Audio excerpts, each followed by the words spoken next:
Шешіп тасташы ананы. Көзілдірікті. Әдет болып қалған ғой. Қаршыға? Ау. Осы сен ағылшын қалай өзі, а? Бұлай жаман емес. Мектепте оқыдық қой, неміс тілін. Неміс тілін? Е? Ана комиссия келе жатыр дейді. Қойыңш. Үш тұғырлы тілді дамыту барысын тексеруге келе жатыр. Дене шынықтыру пәніне де кіреді дейді. Мен денені бір тілмен-ақ қыздыра берейікші. Оң қолды ағылшынша, сол қолды орысша қыздырамыз ба? Қаршыға, сен жұмыста жүрсің, білесің ба? Білеміз. Көп еркелей берме. Үйде жүрген жоқсың сен. Ертең жұрттың бәрі айтады. Анау түк білмейтін інісін әкеп, пән мұғалімі етіп қойды деп. Ой, немеге завуч болсын осы жерде. Бір ініңізге көмектес. Келмей-ақ қойсыншы мен сабағымын. Үш тілмен, бір тілмен-ақ миым ашып жүр қазір. Қаршыға, сен маған сенбе? Өзіңе сен? Ең болмаса, кеше жиналысқа келмедің. Қайтып келесің. Айтты осының бәрін директор, қадап отырып. Әй, Қаршыға, ең болмаса, сапқа тұр, амандасу, қоштасуды білетін шығарсың, ағылшынша. Айта алатын шығарсың. Жассың ғой, қазіргі заманның адамсың ғой. Жарайды ол, hello, I love you бір деңге қып айтарымыз енді. Айта аласың ба? Айтарымыз. Дайындал бірақ сонда да. Сосын Қаршыға, ана комиссия келгенде спорт залдың шаңғып жатпасын. Мадина қайт, жуып, тазалап қойсын бәрін. Болды, Мадина жағынан еш уайымдамаңыз. Екеуміз тап-таза қылып қоямыз. Болды, әпкемен кеттім онда. Ей, әпкең не сенің? Қаршыға, есің дұрыс па? Сен мектепте жүрсің ғой? Мен саған үйде әпкемін. Бұл жерде мен Бақыт Ермекбай қызымын. Ұмытпа соны. Ғафу етіңіз, Бақыт Ермекбай қызы. Фырр ете қалуға рұқсат па? Дұрыс, бар. Сабағын бөліп жіберіңіз ғой. Әжептәуір балдармен футбол ойнап отырайық, кеттім мен. Не дейді? Жақсылап дайындал, Қаршыға. Осыларды ойлай келе, сенің маған беруге тиіс болған қарызды кешіруге шешім қабылдадым дейді. Үй саған сыйлық болсын, Ганс қанда депті мені. Ой, бәрекелді. Әй, мен тұр ғой. Неге жылап отырсың сен?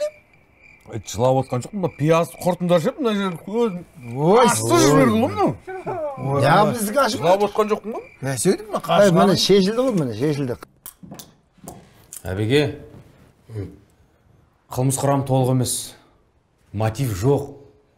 Материалдық шығын жоқ. Мен негізіне жерде заңсыз отырмын. Не? Заңды қатты білесің бе не? Қатты білмесем де әжептәуір білем. Мен бірінші мамандығым заңгер ғой. Заңгер екесің. Мықты екесің. Ақылды екесің. Онда заңды сақтамайсың ба?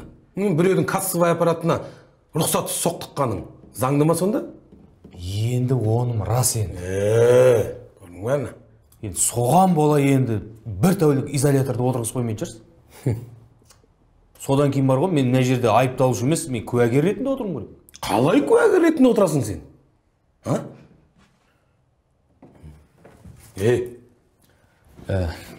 Түнде анау мен қасымда отырған екеу бар емес па? Солар өткенде біздің үйге ұрлыққа түсіп мен ұрып кеткен. Осы екеуі ғой. Ой, оны қайдан білдің? Ой, дауыстары, бойлары, барлығы сәйкес келіп тұр. Одан кейін мен өткенде жазған түсініктемемді алып қараңызшы. Оқып. Қызыл маска, қара маска деп екі адам деп жазған. Да? Ты смотри, Тексеру керек. Тексеру керек? Тексеру керек, тексереміз. Тексеретін ештеңесі жоқ, тексермеу керек. Мені шығару керек. Сені шығармау керек, тексеру керек. Не ана қалталарында томпайып тұр ғой. Алшы. Шығар, не? Күн жылы шапка киіп аласың. Не, маска ма анау? Дұрыс екен. Элементарно, Ватсон. Жарайсың, Кел. Сол күні мұғалімдерге айлық түсті. Дұрыс па? Өтірік жинап қоймаған. Сол күні мұғалімдерге айлық түсті. Сосын әйелдердің чатында әңгіме кетті. Әмиянды айға қаратып қойса, ақша көбейеді деген. Дұрыс па, дұрыс емес па? Реально айтамын, білмеймін ол жағын. Білесің. Әңгіме шыққан соң, жаңағы досың екеуің гастрольге шықтыңдар. Сол күні 5 үйге ұрлыққа түстіңдер. Мен оғын қойшы ауылда болам, сен білсең сұрақ, мен өтірік айтпаймын вообще. Алды, қысқарда әңгімен. Досың бәрін мойындады. Қаншама куәгерлер табылып отыр. Еще алибиің жоқ. Алиби осында Мәкең үйінде жүр. Алиби емес, алиби. Сен ол күні қойшы ауылда да болмағасың. Оны танықтады. Аға, сен білсең. Болды, хватит, қысқартты. Кім? Сен бері қара. Бұл бірінші рет емес. Мен мына істеріңді сотқа өткіземін. Одан кейін ауылдас, пауылдас деген әңгіме жүрмейді, сотталасыңдар да кетесің. Аға десең де, көке десең де, әке десең де, анашым десең де, бітті. Бітеріс бітті. Боларсы болды, бояусың да. Болды.